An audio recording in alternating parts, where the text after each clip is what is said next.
Narito ang balita mula sa GMA Integrated News. Nakaalis na sa PNP Custodial Center sa Camp Crame si dismissed Mayor Alice Go. Ayon sa PNP, papunta na si Go sa korte sa Tarlac kapag nakapagpiyansa tsaka siya ililipat sa kustodiya ng Senado na meron ding arrest order para sa kanya.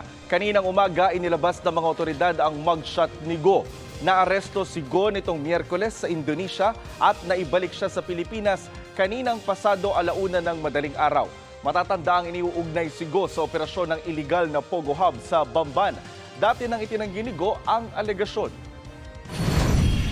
Narito naman iba pang balitang binabantayan ng GMA Integrated News. Mahigit 80 Chinese na mula sa Pogo firm na Lucky South 99 sa Porac, Pampanga, ipapadeport ngayong araw.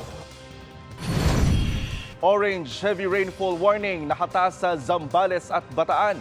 Yellow heavy rainfall naman sa Tarlac at Pampanga.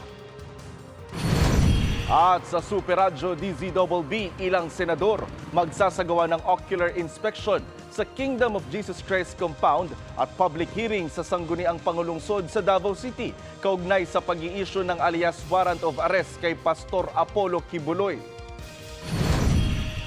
Para sa mas malaking misyon at mas malawak na paglilingkod sa bayan, ako po si Jonathan Andal ng GMA Integrated News, ang News Authority ng Pilipino.